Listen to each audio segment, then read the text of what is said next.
तो बताओ, raw chief को किसने मारा? रामकृष्णा उर्फ रिकी।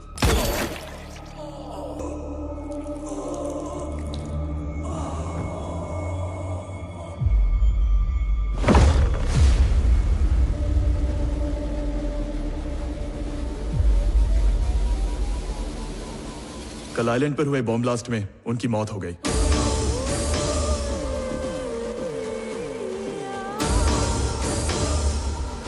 पिछले 24 घंटों के अंदर क्या क्या हुआ था? ये पता करने का एक ही तरीका है। रिकी का वॉइस रिकॉर्डर सर, जो हमें आइलैंड पर मिला। जब आप ये मैसेज सुन रहे होंगे शायद मैं इस दुनिया में ना रहूं। आपको पता है एक एजेंट का कोई चेहरा नहीं होता। ये दुनिया एक पल में अच्छे को बुरा और बुरे को अच्छा बना देती है, और बाकी दुनिया के लिए सच एक राज बन के रह जाता है। इसलिए मरने से पहले मैं आपको 3 लोगों के बारे में बताना चाहता हूँ, गॉड, डेविल और मैं। कौन है टारगेट? हफीज कादरी। इंडिया में 3 बॉम्ब ब्लास्ट इसी ने करवाए थे। इस ऑपरेशन का सक्सेस परसेंटेज कितना है मेहता? Only 5% ma'am. तो फिर ये बताओ, हम ऐसे खतरनाक सुसाइड मिशन क्यों कर रहे हैं? इस मिशन का इंचार्ज डेविल है मैम।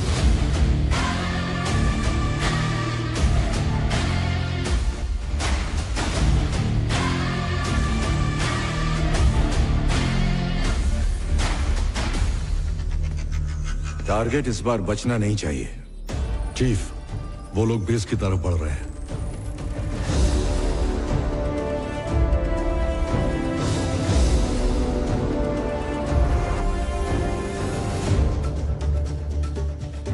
प्रोफाइल मैच करो।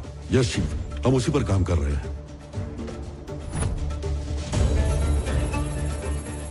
50% मैचिंग सर। तो अब क्या प्लान है चीफ? रुको, पहले हमारे एजेंट को कंफर्म करने दो।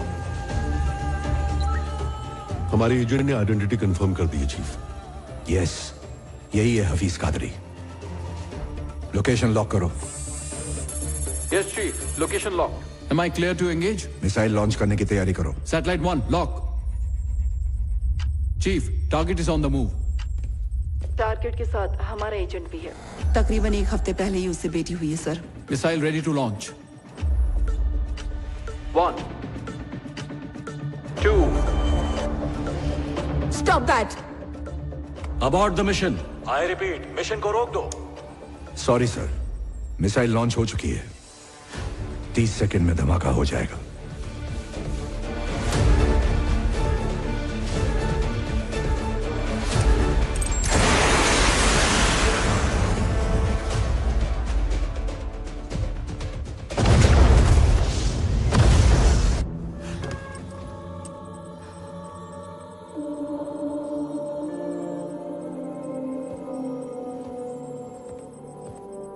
मिशन पूरा हुआ, हमारा एजेंट मारा गया। मुबारक हो चीफ। हमारे काम में जज्बात के लिए कोई जगह नहीं होती।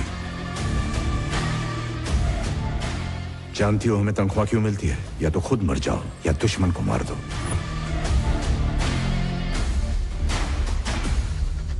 वांटेड टेररिस्ट हफीज कादरी को मारने के लिए आपने एक एजेंट की लाइफ को सैक्रिफाइस किया है। ऐसा फैसला लेने की वजह क्या है? I need an explanation from you.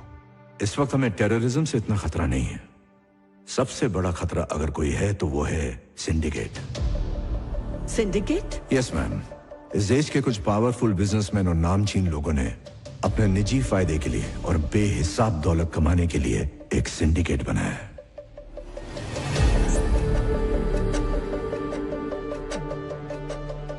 Central minister Jaikishan के अंडर चिल्ड्रन न्यूट्रिशन फंड के नाम पर 25,000 करोड़ का घोटाला हुआ। जब पर्दाफाश हुआ तो उन्होंने खुद ही सीबीआई इंक्वायरी बिठा दी। इस बात को 1 महीना भी नहीं हुआ था कि कोलकाता में ब्लास्ट करवाया गया। 500 लोग मारे गए।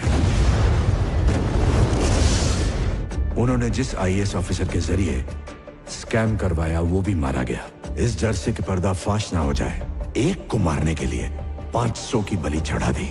ब्लास्ट करने वाला हफीज कादरी भी मकसद से अनजान था।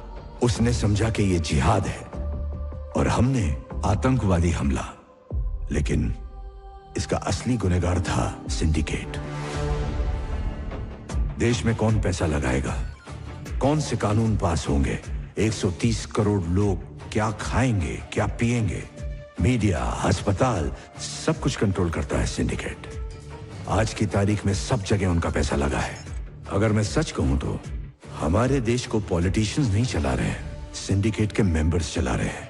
न्यूट्रिशन फूड पॉलिसी सिंडिकेट के मेंबर्स ही लाए थे और इसको स्कैम में बदलने वाले भी वही थे। और स्कैम किया हुआ 25,000 करोड़ रुपया घूम फिर कर सिंडिकेट के पास ही आने वाला था। इतना सारा काला पैसा जाता कहाँ है? Swiss bank?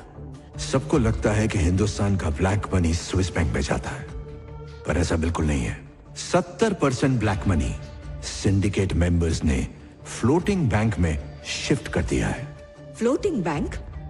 यस, ये काला धन शिप के कंटेनर्स में इंटरनेशनल वाटर्स पर तैरता रहता है। जरूरत पड़ने पर उसे पोर्ट पर उतार कर सही आदमी तक पहुंचा दिया जाता है। काले धन के लिए सबसे सुरक्षित बैंक। क्या मुझे बता सकते हो इस सब के पीछे कौन है? गॉड, सिंडिकेट का पावर हाउस। अगर हम इस पावर हाउस को ढूंढ लें तो सिंडिकेट को खत्म कर सकते हैं। हाल ही में पैसों से भरे सिंडिकेट के एक शिप को अफ्रीका की सरकार ने जब्त किया था।